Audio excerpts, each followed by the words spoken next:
Oi, gente! Eu voltei para falar um pouquinho com vocês sobre a questão dos açúcares, né? Hã, com a publicação da RDC 429 de 2020 e a IN 75 de 2020, hã, atualmente a gente deve declarar na tabela nutricional não só os carboidratos, né, mas também os açúcares totais e os açúcares adicionados, né. Vamos falar um pouquinho sobre a diferença entre cada categoria? Então, assim, a gente sabe que os carboidratos englobam o grande conjunto. Então, dele fazem parte tanto os açúcares menores, que são os monossacarídeos e os disacarídeos, como também pertence a essa categoria as moléculas maiores, oligosacarídeos e polissacarídeos. E também os polióis, que são aqueles substitutos de açúcar de corpo que a gente utiliza, né, em produtos, geralmente em produtos onde se quer uma diminuição do valor calórico ou onde se quer também eliminar o açúcar de cana, né, tradicional. E, enfim, esses são os carboidratos. Aí a gente tem também os açúcares totais, que são os mono e disacarídeos, excluindo-se dessa categoria os polióis, né? Os polióis não fazem parte dessa categoria porque eles não são digeridos pelo nosso corpo. E os açúcares adicionados vêm a ser também os monodisacarídeos, né? Que a gente coloca no alimento durante o preparo, seja colocado ele puro ou vindo de um outro ingrediente que contenha essas frações. Então, o que acontece hoje? Né? A Anvisa, ela colocou a necessidade da inclusão desse tópico, justamente porque a população hoje em dia vem sofrendo muito com questões de diabetes e, enfim, é um problema de saúde que a gente enfrenta, né, que o sistema público enfrenta, então eles consideraram como sendo importante o consumidor ter acesso a essa informação. Só que tem algumas regras que devem ser seguidas pela indústria, né? E muitas vezes o consumidor acaba que ele não entende. Quando ele vê a questão açúcar adicionado, isso remete a ele que a empresa colocou sacarose no produto ou que ela colocou, né, algum item que tenha sacarose no preparo desse produto. E não necessariamente açúcar adicionado seja só isso. Por quê? Porque nessa categoria agora, a gente, por exemplo, precisa considerar as frações de mono e di que vêm de produtos muitas vezes que a gente vê como inocentes, como é o caso da farinha de trigo, por exemplo. A farinha de trigo, ela tem frações de mono e disacarídeos. E se você for fazer um bolo, por exemplo, ou um biscoito, você não vai considerar como açúcar adicionado só o açúcar da cana que você colocou nesse biscoito. Você vai ter que considerar as frações de mono e disacarídeos da farinha também, se essa farinha for branca. Do ovo acontece a mesma coisa. Agora a gente vai ter que considerar as frações de mono e disacarídeos do ovo como açúcar adicionado. Isso acontece também com o cacau, né? A própria maltodextrina, que ela é um ingrediente muito usado na indústria, né? Eu, por exemplo, venho do setor sorveteiro, onde a gente utilizava a maltodextrina como uma fonte de sólidos, né? Principalmente quando a gente faz produtos onde a gente elimina o açúcar, a gente está eliminando o corpo. E aí a gente coloca no lugar polióis, que são carboidratos, né? Só que eles são agentes de corpo, só que eles fornecem um valor calórico menor. E a gente coloca também os adoçantes, como ciclamato, estévia, são produtos que a gente coloca numa quantidade muito pequenininha. Então, eles acabam fazendo falta como sólidos no balanceamento da minha formulação. E daí, o que acontece? Às vezes eu preciso recorrer à maltodextrina, porque ela não fornece sabor doce, mas ela é um complemento relativamente barato de sólidos para eu fechar os sólidos mínimos para o meu produto poder se estruturar.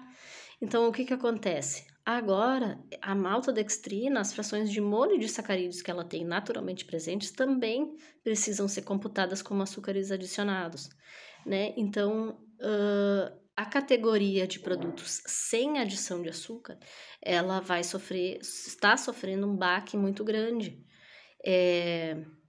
Produtos que até a publicação da legislação eu conseguia vender como sendo um produto sem adição de açúcar, hoje em dia eu não consigo mais, muitas vezes. A indústria não tem um substituto que consiga cumprir esse papel, né? Um exemplo disso, chocolate sem adição de açúcar. Como é que você vai fazer um chocolate sem adição de açúcar, tá? Se você precisa colocar cacau nesse produto e esse cacau tem frações de monoindisacarídeos e o limite é 0. Como você vai fazer com relação à lecitina, né? Até a lecitina, as frações de mono e de dela precisam ser consideradas como açúcares adicionados. Então, essa categoria de produtos sem adição de açúcar, ela vai sofrer muito, né? Isso acontece em vários segmentos. E a legislação determina, por exemplo, que mesmo que por questões de arredondamento você chegue a 0, né, na tabela nutricional, tendo esses produtos alguma fração desses monoindisacarídeos, ele não vai poder utilizar a alegação de sem adição de açúcares. Então, é uma questão bem complicada, né? E também essa legislação, ela trouxe algumas questões um pouco controversas, né? Por exemplo, por que quando eu vou fazer um sorvete, eu não preciso considerar, né? A legislação diz que eu não preciso considerar a lactose que vem do leite como um açúcar adicionado. Mas, se eu for fazer um bolo, eu preciso considerar as frações de mono e de sacarídeos da farinha de trigo como um açúcar adicionado. Eu preciso considerar as frações do cacau como um açúcar adicionado, as frações de mono e de sacarídeos do próprio ovo. Então, ela favoreceu alguns alimentos e desfavoreceu outros, né? A mesma coisa com preparados de fruta, né? Se você for fazer um néctar, por exemplo, você não precisa considerar a frutose que está no seu suco de uva, por exemplo, como um açúcar adicionado do seu néctar. Você vai considerar só as outras fontes, né? No caso, o açúcar de cana, por exemplo, enfim. Mas o que vem da fruta, não. Então, a legislação, assim, ela estipulou algumas categorias que foram beneficiadas, né? E outras que ficaram extremamente prejudicadas. Eu, por exemplo, como comentei com vocês, eu atuo na indústria. Então, eu vejo o problema de frente. Hoje eu trabalho num setor de moinhos, né? Eu trabalho com farinha de trigo. E eu já recebi o seguinte questionamento vindo do saque, né? Um cliente da empresa entrou em contato, ele percebeu que a gente estava declarando nas nossas pré-misturas para pão uma fração de açúcar adicionado. E aí eles questionaram, vocês colocam açúcar na pré-mistura? E aí a gente teve que explicar que não, a gente não coloca, mas que foi publicada uma legislação nova e que, segundo ela, agora a gente precisa considerar, quando faz uma pré-mistura, as frações de mono e de sacarídeos da própria farinha de trigo como um açúcar adicionado da nossa pré-mistura. Então, assim, para explicar isso para o cliente, é complicado. Nem sempre esse cliente nosso é o cliente final, às vezes é a própria padaria, é a própria indústria que às vezes é pequena e que faz seu produto para vender e que não entende, né, o que a gente está querendo.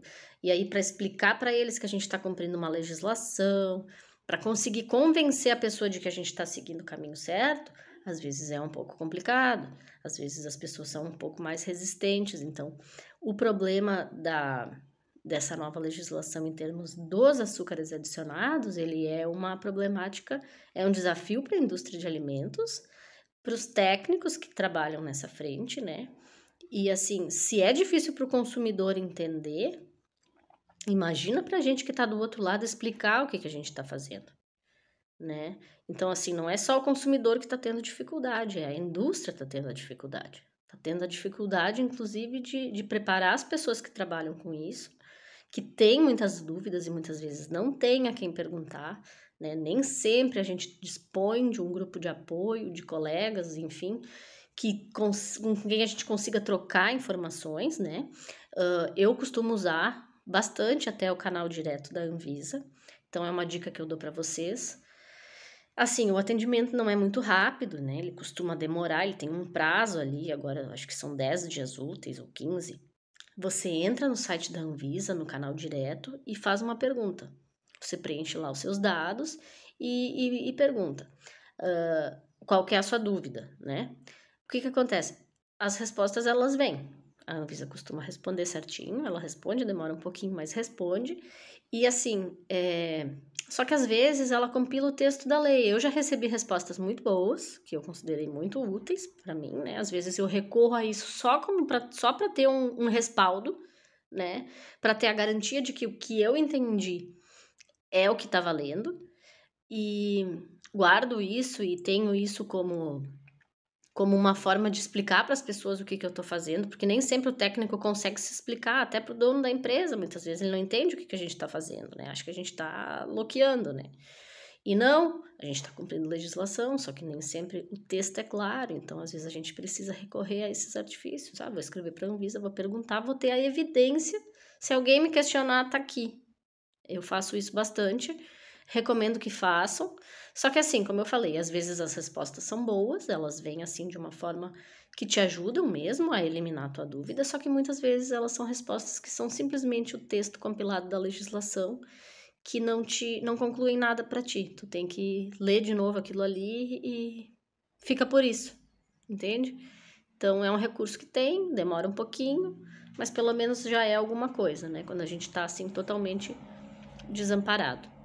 E eu também recomendo bastante que vocês, se puderem, participem de grupos. Se tiverem grupos de pessoas, de pessoas que trabalham na mesma área, no mesmo ramo, participem, que é bem legal. A gente sempre consegue tirar alguma informação que acaba sendo útil para o nosso segmento e para o desenvolvimento das nossas tarefas, né? Do nosso dia a dia. Tá bom? Então, mais para frente a gente volta a falar mais um pouquinho sobre isso e sobre outros assuntos da nossa área. Valeu, abraço e até mais.